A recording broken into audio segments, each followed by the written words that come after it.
Welcome to season 7 of the Getting into Good Trouble podcast. In this series, we dive deep into global inequalities and help you understand the world's troubles. In this episode, we will discuss the history and the current economic protests that are happening in Iran. So, Hayden, do you want to start us off with the history of the country? Iran is historically known as Persia, and has a long civilization history. And the 1979 revolution replaced the monarchy with the Islamic Republic, reshaping the politics and the society in Iran. So there's just a lot of history in that country, going through how it used to be Persia and the replacement of the monarchy to the Islamic Republic. All right, so to kind of give an overview on the protests that have been leading up.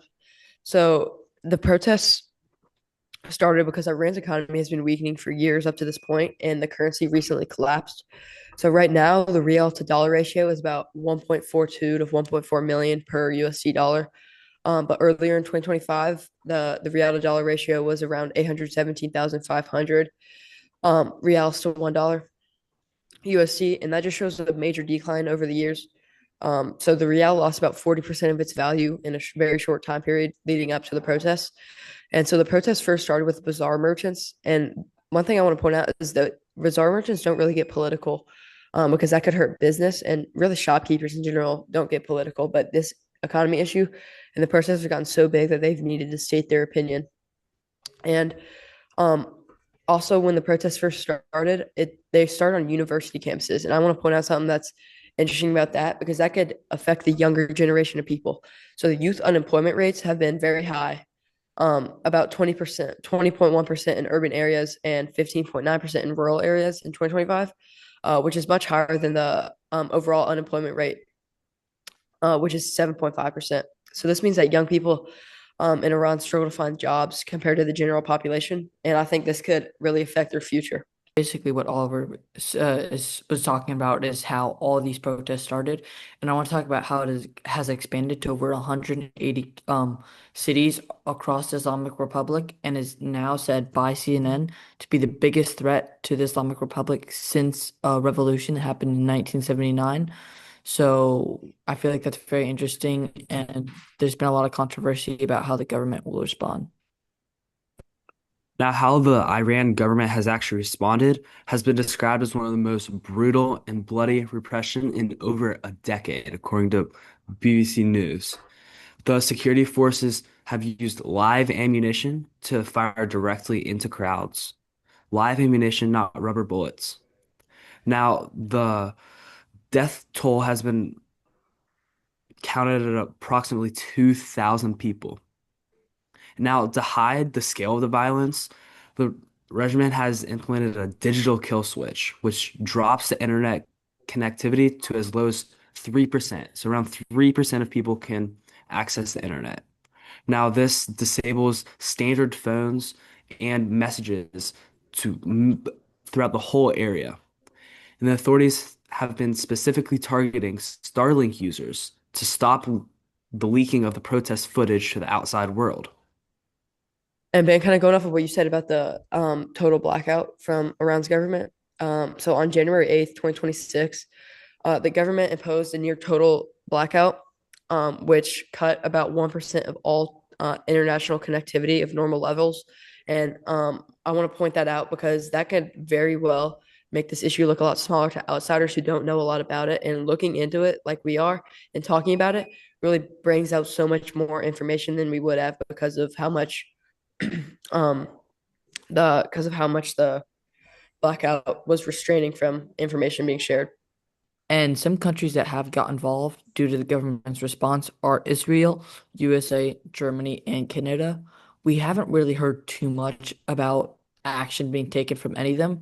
Israel was just in conflict with Iran, and USA kind of was getting involved, but kind of backed out a little bit.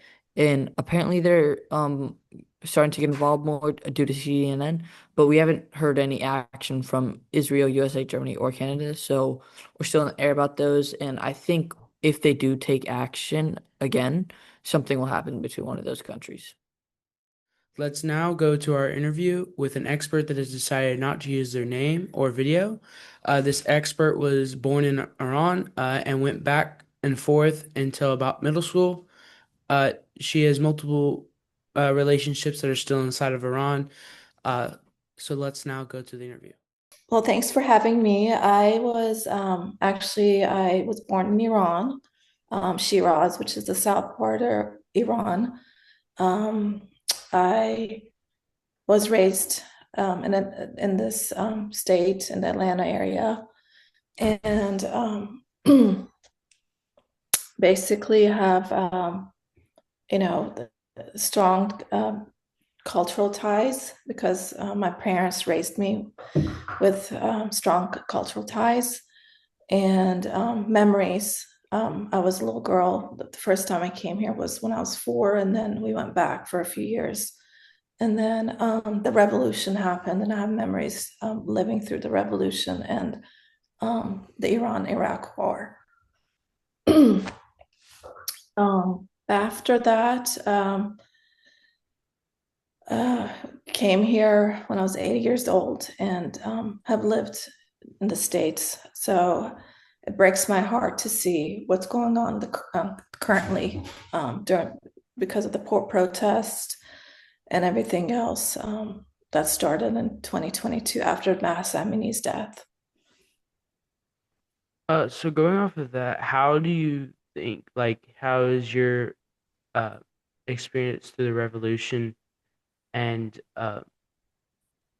your personal perspective compare from then to now of how the identity and the culture has changed?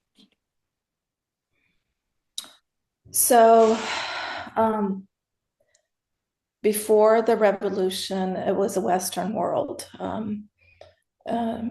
And once the revolution happened, the country became ruled by the Islamic government.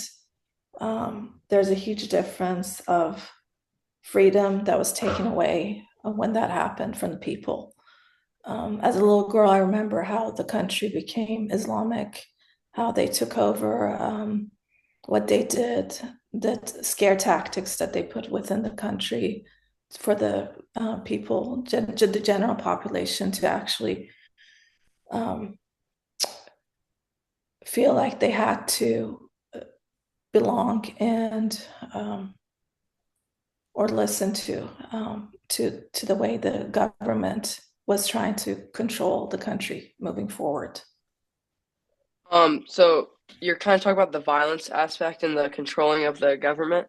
So like from your own experience, from Iran, like how would you describe the scale of nature of the violence you witnessed and how that's affected you and kind of how you guys live in there?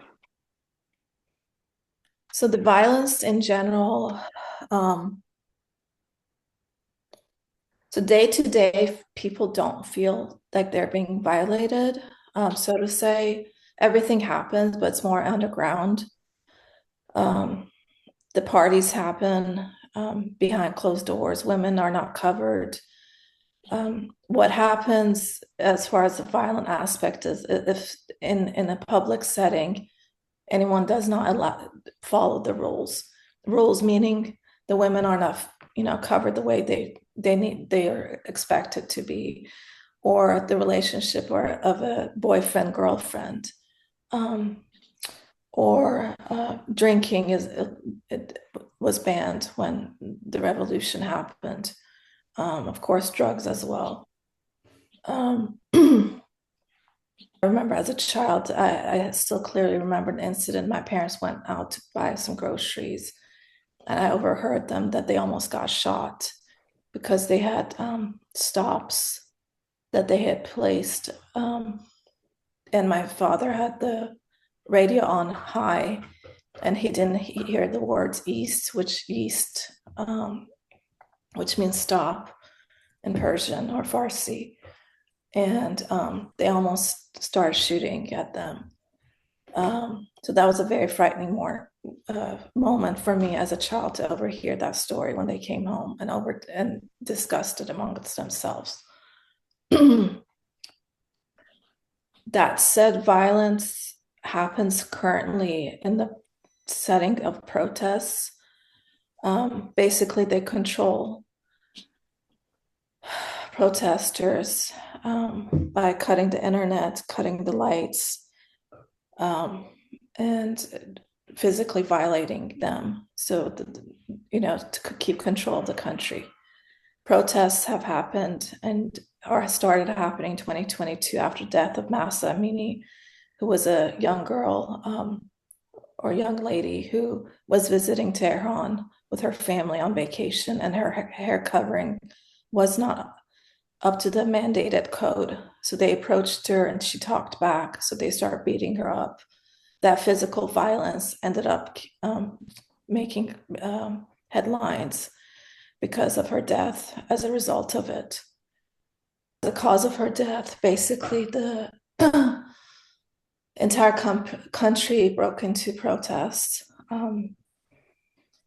They started protests across the country. As a result of that, women actually were able to free themselves for the mandated hijab for the most part. That actual occurrence for protest took a stance called Life, Liberty, and Freedom in 2022. It was actually acknowledged by a global award called the Freedom Award.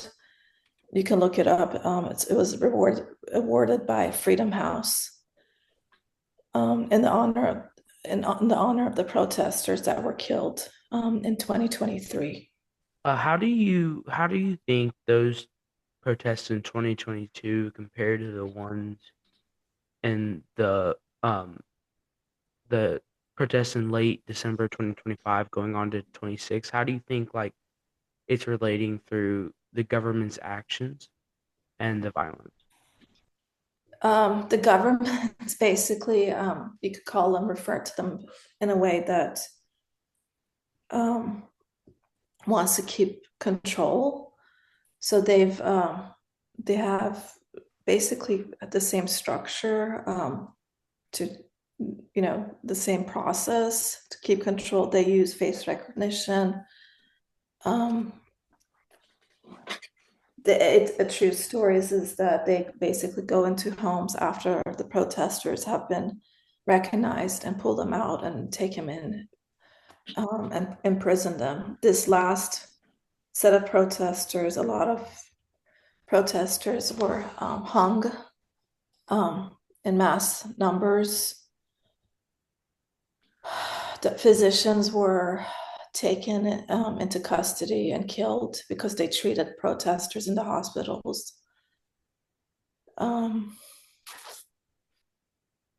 Sorry, this is very close to heart. The disturbing part is that the first step they take is cut the internet. So what happens next is not spread out globally. There was a satellite feed that was made available after a few hours that this happened in both sets of protest, based on the technology Elon Musk has available. So thank goodness to him. Basically, some internet was available, and some of the news was spread out. Slowly, everyone has internet back, but it comes and goes. Yeah, so talking about them cutting the internet, do you think that kind of devalues how big the issue looks to outside countries and outside people who don't know a lot about it? Yes, absolutely. It basically controls what they want to feed to the global aspect versus the general population feeds out through social media and through their families abroad. Going on like how they're not like how it's restricting their way of reaching out. How do you think that like their ways of doing this is like making this protest even bigger, and how do you like compare it to how the protest started to how it just keeps how the government just keeps like giving them more reasons to, I guess, protest and making them angrier? So by them, you mean the general population, right? Yes. Okay, so let's take a step back. Let's define who the general population is. So the government is the leaders, right? That's controlling the country, referring it as Islamic, but they're using Islam as a tool or a means to abuse their power, so to say. If I were to just throw out a number about most of the population does not want to be controlled in such a manner. Some people are religious, but they want to choose to be religious and practice, Islam by choice versus being forced. So even when you're visiting as a foreigner, you're forced to wear the hijab, whether you're a Christian, Jew, or any other religion. As far as going against what they believe, the government mandates the people. The last protest was based on a breakout of the inflation. Basically, the inflation has gotten so bad that the average person who is working can't afford, the basic groceries. So that caused the current revolution that started in late 2025 that basically ended in January 26. Globally, there's still protests going on, but within the country, as far as I'm aware, it's died down for the most part. So the reason of this last one, because it was to take a stance because of the inflation. How do you think that the collapse of their uh economy, and like how the inflation has um affected them too, is how do you think it's like affected them from, I guess, leaving the country, and also like how has it like affected them through everyday life? The government or the protests? How has it affected like the people of Iran? Like how is it, how in your point of view, like how is the collapse of the real and the economy and all the inflation that's happening, how has it like affected everyone, and like the main reason of like the being the main reason of the protest, of like what did they want to get out of it? Freedom. The people want freedom. They don't want to be ruled by Islamic country. By freedom, I mean the choice to, they want to choose. They want to choose what they do day to day. Looking back on like the freedom aspect of it, how has like the freedom, like I guess, changed over uh different people ruling, and how has it like how do you think it could change in the future if like the Islamic Republic were to fall? Well, I hope, based on Iran's rich history and culture, truly influence the way the country is governed in the future. Once the regime, if or when it changes to a westernized way, it would be inspiring by the history of poets, scientists, and artists that come from that region.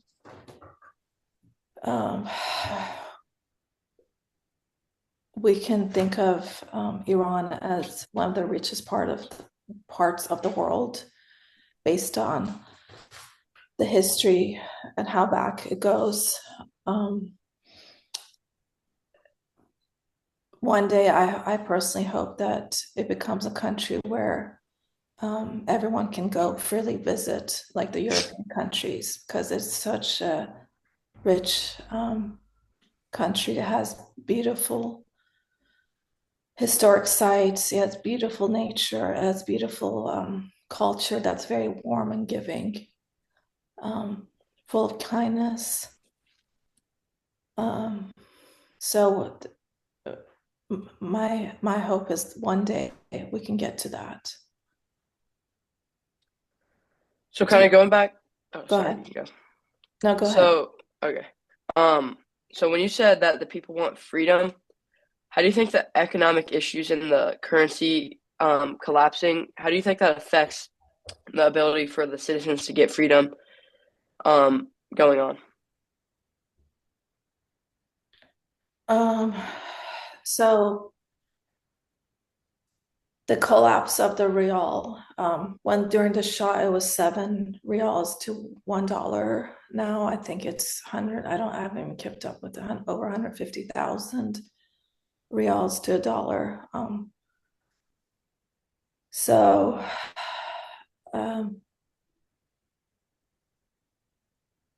having sanctions lifted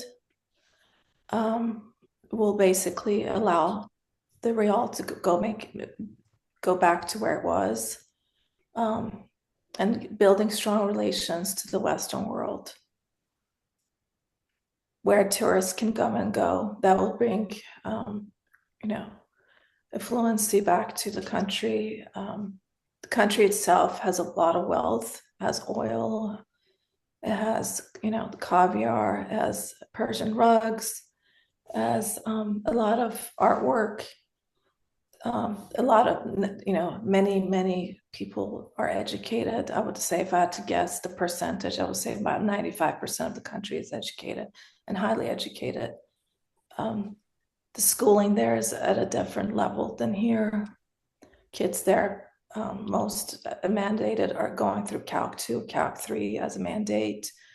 Multiple languages are taught from a childhood, level, from kindergarten. So a high school diploma there is a lot stronger. It equates to basically at least 2 to 3 years of college here.